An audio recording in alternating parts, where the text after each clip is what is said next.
So I have an amazing guest with me, and in fact, he's actually a very good friend of mine.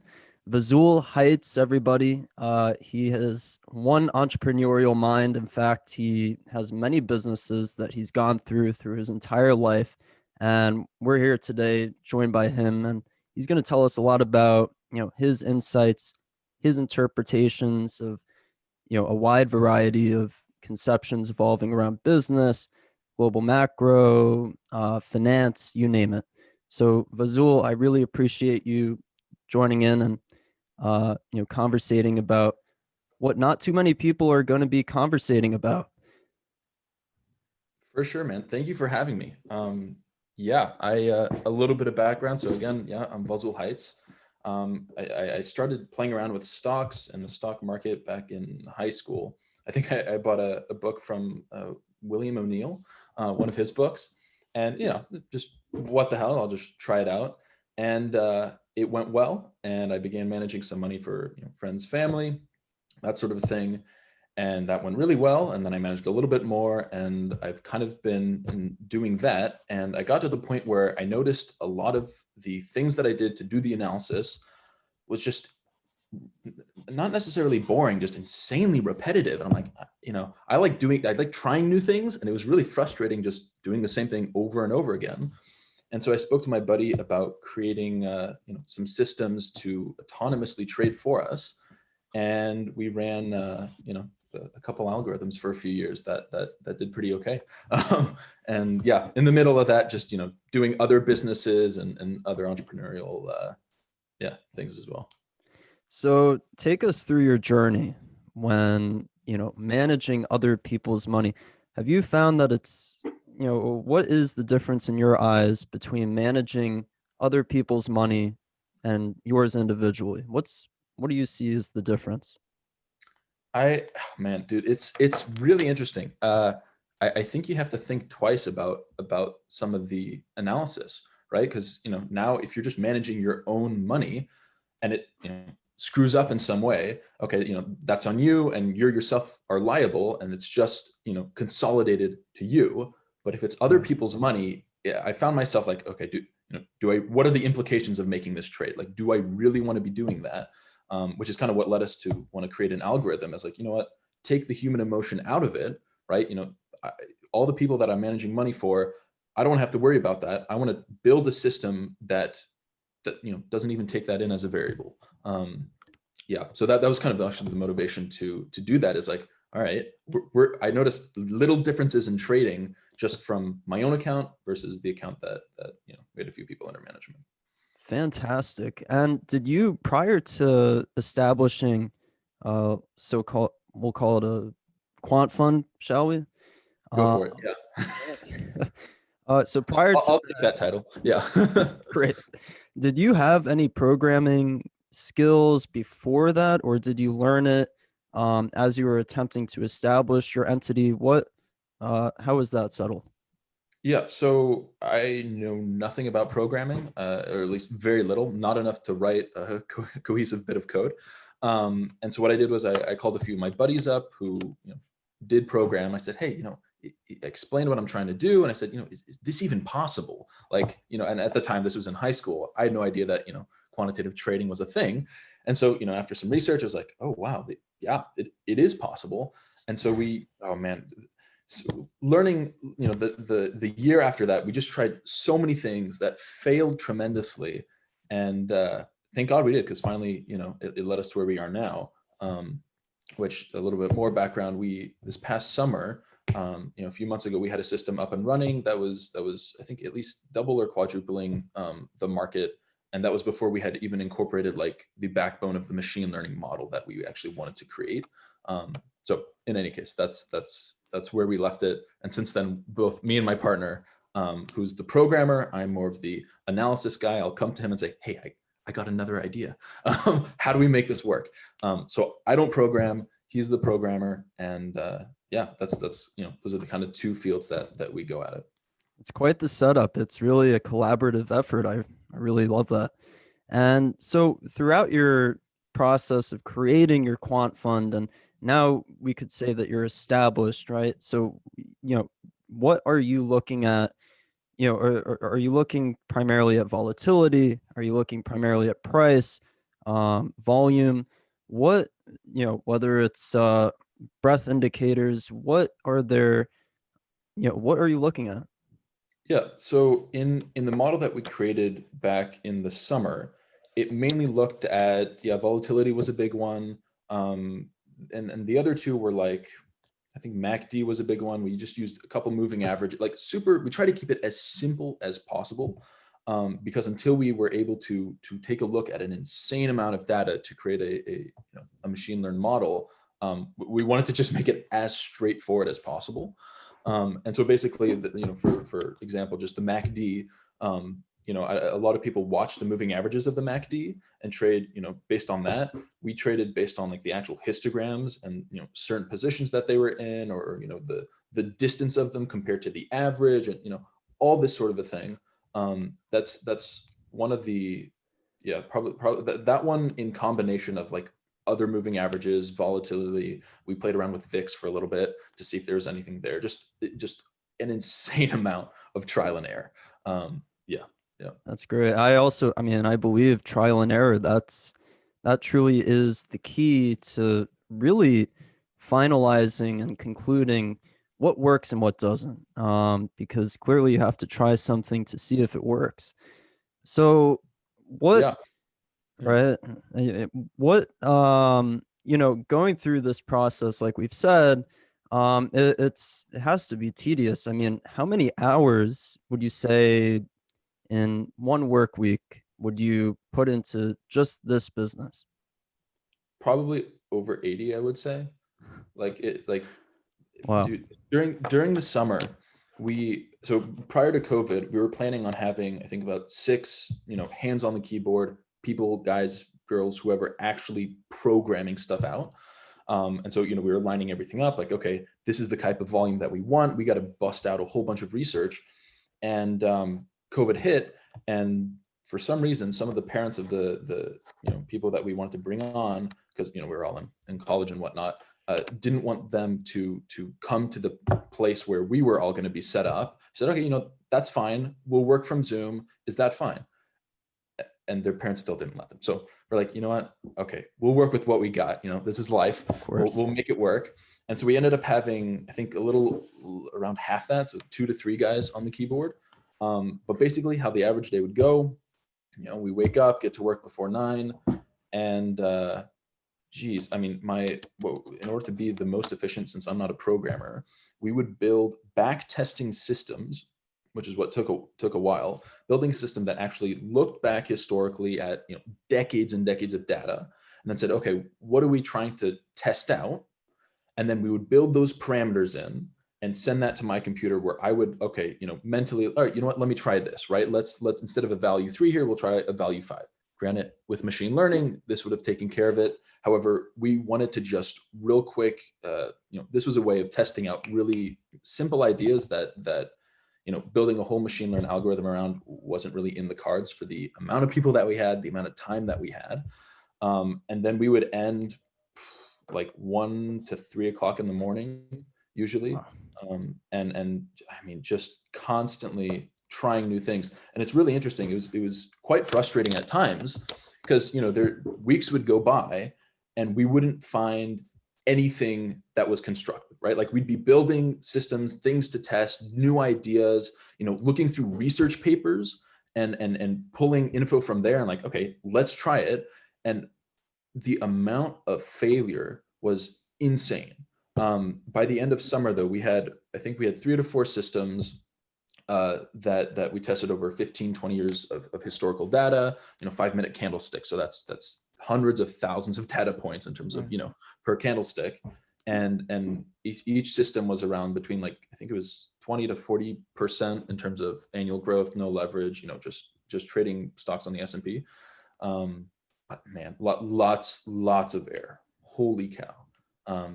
Did not expect as much as we did. I knew there would be a lot, but after a whole summer of doing, like, between 50 and 80 hours a week, every week, constantly, weekends, everything, we found four things that worked in the end. Like, geez, yeah. Needle in the haystack. Seriously. And we had a third guy that his specific purpose was going to be building only machine learned models, and we were betting on that for the summer. COVID hit, and our relationship kind of deteriorated with him, and he ended up not being able to work with us any further. And so that was like, well, there goes our machine learning angle. How are we going to work with it? And in the end, we're where we are today, and yeah, it's going all right. It's great. And what's your overall ambition? What do you see your entity, your quant fund being, say, 10 years from now, 20 years from now? That is a fantastic question. That was actually the question I asked at the end of the summer to myself, because as you can imagine, right, 3-4 of us guys, same room, every day, never leaving. It's like, all right, these guys are getting on my freaking nerves. You're living with someone and working with them, and there's no time away. And so I began thinking like, okay, what do I actually want out of this?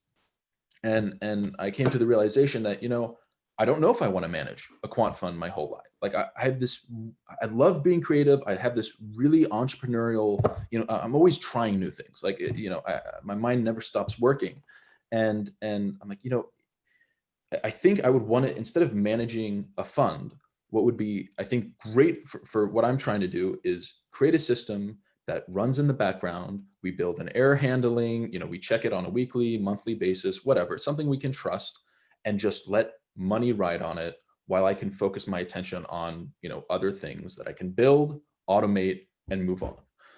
And so that's kind of what I've been doing since the summer. Actually, one of my friends started a business, not to get off track here, but it's along the same lines. Is instead of automating, trading, and doing all this analysis, we started automating like business process. And so companies come to us and we say, hey, they have this workflow, like, okay, a lead comes in, we need it to go to HubSpot, we need to go to this, that, the other. How do we do that? We automate it, put it on the shelf, bill them a few grand a month, and then work on the next thing. And so I don't know, I've really, that's kind of the direction that I've been heading, is that, I don't know if I want to manage or do one thing my whole life. Like, I want to focus my attention on something for a certain amount of time until, I get bored of it or whatever happens, automate it, and then move on. And so that's what I've been doing in the wake of the summer. Yeah. Of course. That's fascinating. And it's all part of that entrepreneurial kind of mindset that takes you through this forest of variety. And it's just a twist and turn throughout the forest that you really do find that one thing that can be compensated by infinitely more things. Mm-hmm. And I will add one more thing, because we, at the end of summer, we had 3 or 4 strategies technically, that were viable, historically backed. And the other thing I should mention is, how obviously, the saying where, past performance is not indicative of future results. And it's really interesting, because that's exactly what data science is. That's exactly what machine learning is you look back at historical data and see what occurred, what happened historically, and then you make predictions of the future based on that historical data. So it's really interesting to see, the balance of, okay, what's data science actually mean? What is it actually doing? And the common phrase that we hear of, past performance isn't indicative of future results. And like, it's an interesting overlap that we found during the summer. Yeah. That's very interesting. I guess all things truly are relative, in that kind of sense. But then you get these black swans, COVID most notably, and most recently. But of course, the responses taken by central banks and governments have been nothing but, a snowball effect from, in my opinion, going back to the Fed Act of 1913, ever really since Federal Reserve intervention in financial markets and into the free trade economy. But how can quant funds survive black swan events, as would a manual trader or a manual active fund? How relative to them? So, are there, how would you deal with it? So in terms, let me rephrase that actually. So in like March kind of period, we saw Mhm. the biggest, we saw a 30+% move in the Dow to the downside. How will will they just automatically sell positions incrementally to the downside? Is it a momentum kind of how's it done? So we during the summer we had a few people reach out to us and ask us about our trading strategy and all this, trying to get some info about all this stuff. And we realized that even if we told someone exactly what we were doing, they would create their own version of it or run it on a different time frame or do some other manipulation where even if you have the same strategy, it's being traded differently. And for example, like with quant funds, it depends on what they're trying to do, right? They could all be running a similar strategy where, if you look at the debt to equity or whatever the case is, and those lines cross, oh, that means to sell everything. But on the other hand, if you look at any 20-year period, the S&P is always up. And so, all right, theoretically, in that case, if you're a quant fund or just a human, I guess, the manual trader, you'd say, all right, if the stock market goes down 10%, I'll put some money in. If it goes down 20%, I put some more money in. If it goes down 35%, I bet the farm, right? Because historically, that tends to be good. Right. In terms of quantitatively deciding and trading and running a firm, it depends on the model and the data that you feed it. For example, we were strictly trading based on technical indicators. So we didn't look at, debt to equity. We didn't look at PE ratios. We didn't look at all, the fundamental analysis. We just looked at price data, right? Same sort of a thing where, all right, instead of training the model on this price, historical price data, in my opinion, right, in terms of predicting these black swan events, I would go to any instance in history, right, a year before and a year after a black swan event, or even more, right, and analyze that data on both technical and fundamental level, right, and go to India markets, go to the Chinese markets, and they have huge black swan events everywhere you look, and gather this data and basically create a model from that data. And so in terms of not manually doing this, right, so technically doing this on a computerized level, that is what's being done. That's how I would go about doing it. During the summer, we talked about creating a system that instead of being 80% or 90% accurate, we created a system that was like 3% accurate, but the relative gain is astronomical, right? You're trying to find that black swan event and it's going to miss 90% of the time or more, but when it hits, you win big. Right. That's a really difficult question. It's really difficult to build that kind of system. We did some we spent a weekend, a couple days just taking a look at how we would go about doing it. And we realized that, given the time that we have, it's better to go the other route, and at least get something running, making money in the meantime. Yeah, yeah. Absolutely.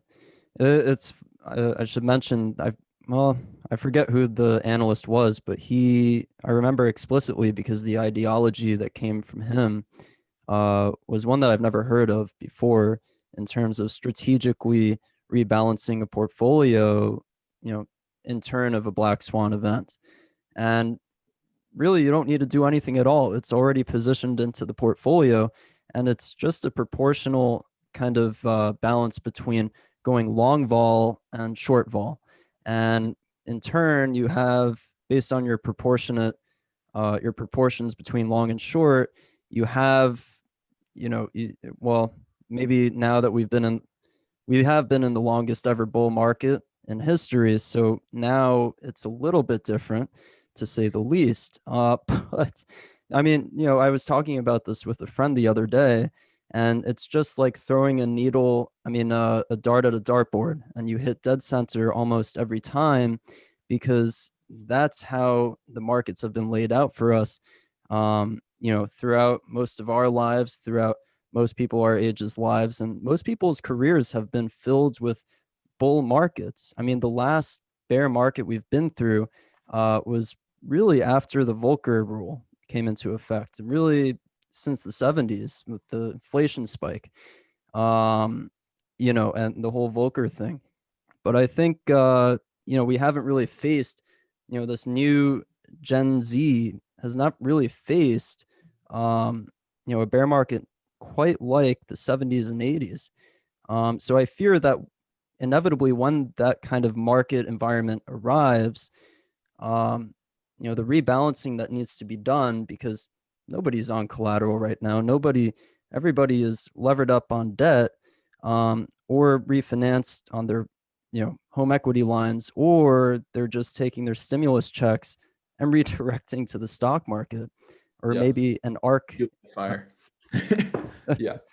And what's going to happen once we have this inevitable bear market, in terms of quant funds, and even if we go intraday to the dark pool, we see these hedge funds kind of disguising themselves in a way that you can't even tell if they're buying or selling in bulk because they're literally hiding.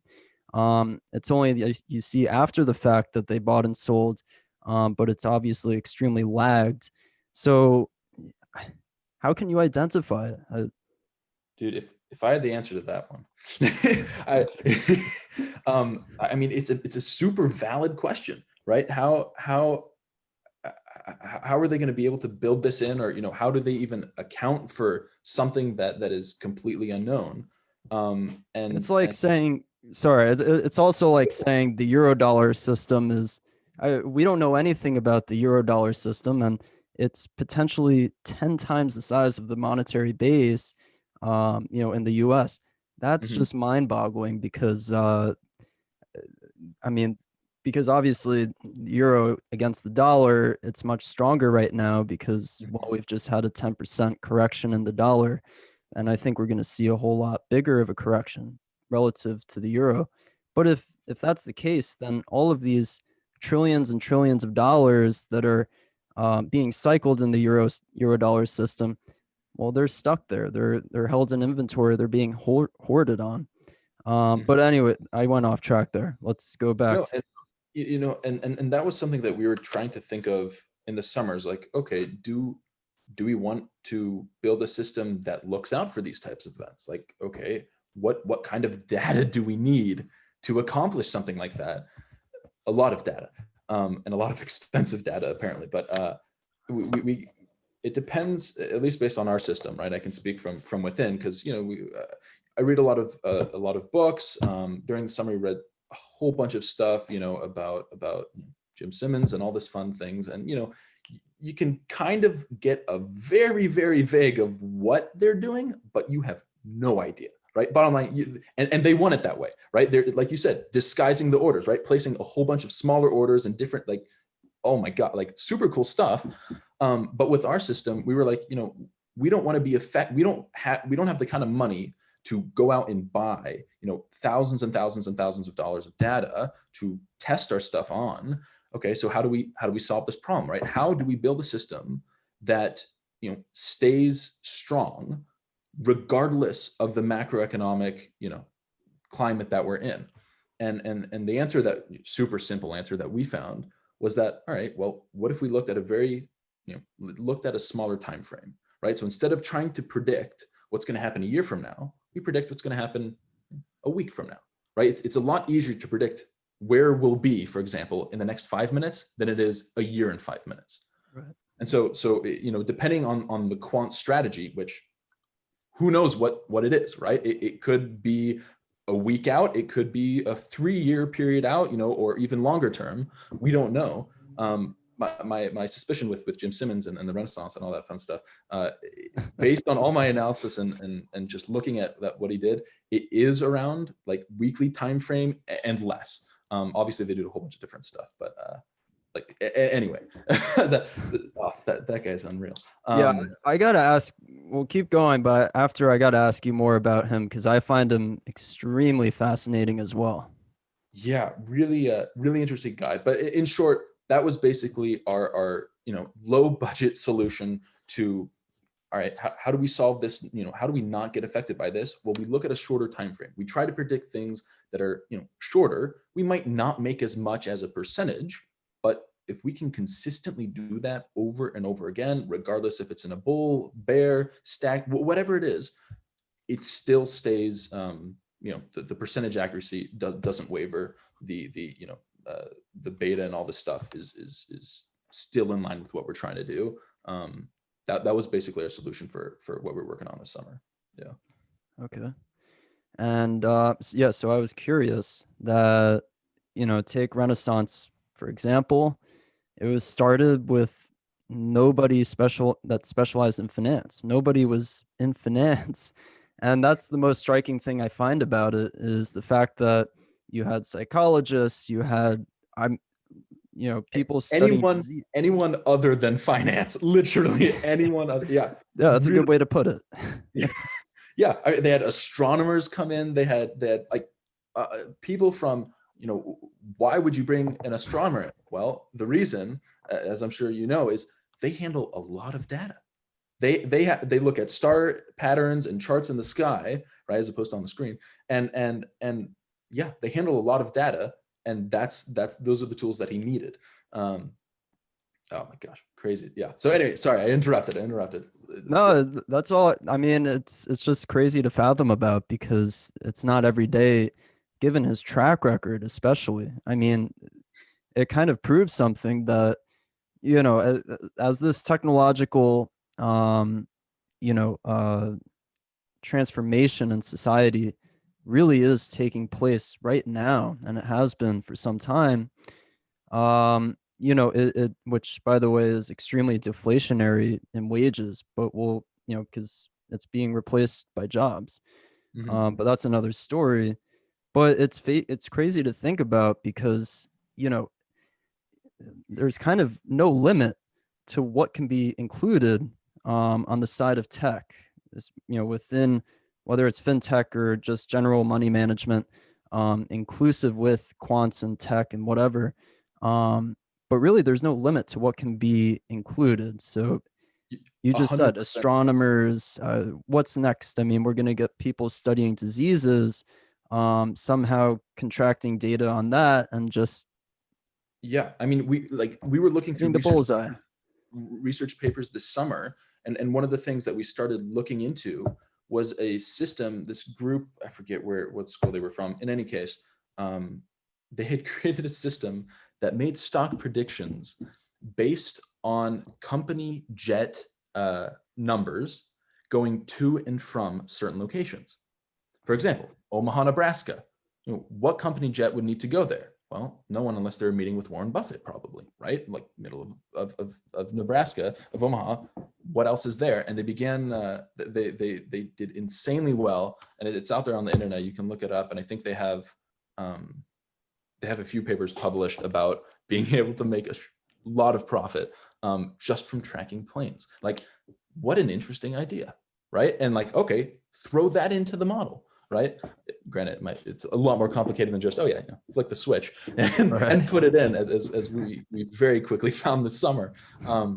But just we like that kind of hit us as like, screw it, any idea, like unless we test it out, we don't know, right? Like we can watch people on YouTube or read papers about testing things out, but they tested it out a specific way. They had their own goals in mind. They use a different system than we do. That doesn't mean anything. Like we could pull in the same amount of data or run it on different data, and we'd get a different result and add our little flair to it and make it big or a lot worse. And so that it just kind of got us thinking about, the sky is the limit. Like what haven't people thought of before? Yeah, and that's the stuff that I love. Like that's the creativity where I'm just like, I don't know, base it off of. We came up with so many like really bizarre things. Probably too bizarre. That's incredible, though. I mean, it really is incredible. I mean, who would have thought 30 years ago that people would be including people from any possible kind of, it's just incredible. But like, and it's also even more so incredible that you are participating in it. So for that, I very much admire it. And you said that your ambitions for your quant fund, it's conspired with other ambitions as well. Some are not known, some are known. What is your goal ultimately, to be, the next Warren Buffett, a conglomeratized entity, or is it to be, well, we kind of already clarified that you don't want to be stuck in one thing, but a Jeff Bezos or an Elon Musk, well, Elon Musk has many businesses, but Jeff Bezos in particular, he's been focused on Amazon. When he was first focused on Amazon, he never dreamt of being where he is today. That goes for Elon as well. And many of these just unbelievable modern day entrepreneurs. So, what is the, um, you know, what is the picture that you see in your mind? And I know that you said a mix of things that you want to, mix around with, but, if you close your eyes for 5 seconds, everybody sees a picture of what they want. What is that picture for you? I, you know, I would like to be more than just financially independent, right? Since COVID, learning from online now, everything has had to go online. It's kind of, opened, I think, all of our eyes in some way, shape, or form to, do I want to be stuck in this, New York apartment right now? Or if I can do work and everything that I need on this computer, why wouldn't I go to Cabo? Why wouldn't I go to, visit the world, right? Maybe, every 2 months, go to a new place, learn the culture, learn the area, try new food, try new things, meet different people, and still work. Like right now, for example, I'm in Hungary.